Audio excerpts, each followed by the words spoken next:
Hello बच्चों, let's see the question. So the question says match items of list 1 with those of list 2. So list 1 में देखिए क्या है, list 1 में हमारे पास प्रॉपर्टी गिवन है, list 2 में हमारे पास एग्जांपल्स गिवन है. सो प्रॉपर्टी लिस्ट 1 में जो गिवन है वो सारे के सारे मैग्नेटिक प्रॉपर्टी ऑफ सॉलिड है और एग्जांपल में हमारे पास सॉलिड्स के एग्जांपल है. सो देखिए लिस्ट 1 में ए में हमारे पास है डायमैग्नेटिज्म, बी में है फेरीमैग्नेटिज्म, सी में है पैरामैग्नेटिज्म, डी में है एंटी फेरोमैग्नेटिज्म और लिस्ट 2 में पी में है हमारा MnO, क्यू में हमारा है O2, आर में NaCl और एस में Fe3O4. So column list A के कौन से मैग्नेटिक प्रॉपर्टी के साथ लिस्ट बी का कौन सा सॉलिड हमारा मैच करता है, ये हमको यहाँ पे देखना होगा. तो वो फिर हमको मैच करना है और उसका जो मैचिंग सीक्वेंस आएगा वो ABCD में हमको चूज करना है. तो चलिए सबसे पहले देखते हैं इस क्वेश्चन का की कॉन्सेप्ट क्या है.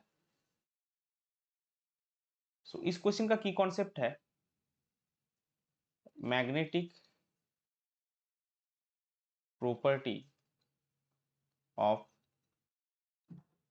सॉलिड्स. अभी देखिए जो जो हमको कॉलम लिस्ट ए में गिवन है वो सारा का सारा प्रॉपर्टी हम एक बार लिख लेंगे, फिर हम उसको डिस्कस करेंगे. तो डायमैग्नेटिज्म गिवन है, देन बी में आपका है फेरी मैग्नेटिज्म, देन सी में आपका है पैरामैग्नेटिज्म और डी में आपका है एंटी फेरो मैग्नेटिज्म. सो यहाँ पे देखिए सबसे पहले हम डिस्कस कर लेंगे कि प्रॉपर्टीज क्या क्या है. तो मैग्नेटिज्म जो है जनरली हम अनपेयर्ड इलेक्ट्रॉन के रिस्पेक्ट में बात करते हैं. तो कोई भी क्या होता है, कोई भी स्पीसीज जिसमें अनपेयर्ड इलेक्ट्रॉन होता है वो मैग्नेटिज्म शो करता है, जिसमें नहीं होता वो मैग्नेटिज्म शो नहीं करता. सो ये हम रफ एक आइडिया लेके चलते हैं. तो डायमैग्नेटिज्म क्या है स्पेसिफिकली देखिए. डायमैग्नेटिज्म के केस में क्या है कि आपका जो स्पीसीज है उसमें कोई भी अनपेयर्ड इलेक्ट्रॉन नहीं होगा. तो अनपेयर्ड इलेक्ट्रॉन नहीं होने के कारण वो मैग्नेटिक प्रॉपर्टी शो नहीं करेगा, तो उसको हम बोलेंगे डायमैग्नेटिज्म. दूसरा क्या है फेरीमैग्नेटिज्म. फेरीमैग्नेटिज्म क्या है, जो हमने बोला कि रफ आइडिया में कि अगर अनपेयर्ड इलेक्ट्रॉन रहेगा तो वो मैग्नेटिक प्रॉपर्टी शो करेगा. तो इसका जो नॉर्मल है वो है पैरामैग्नेटिज्म कि अगर कोई भी स्पीसीज में अनपेयर्ड इलेक्ट्रॉन रहेगा तो उसको जितना मैग्नेटिक मोमेंट शो करता है अगर वो उतना शो करता है तो वो पैरामैग्नेटिक सब्सटेंस है. लेकिन फिर अगर उसका मान लीजिए अनपेयर्ड इलेक्ट्रॉन है लेकिन जितना उसको मैग्नेटिक नेचर या फिर मूवमेंट शो करना चाहिए था वो उतना नहीं कर रहा है, तो वो सब्सटेंस हो जाता है फेरी मैग्नेटिक सब्सटेंस. यानी कि वो प्रॉपर्टी होगा फेरी मैग्नेटिज्म, मतलब जितना होना चाहिए उससे कम.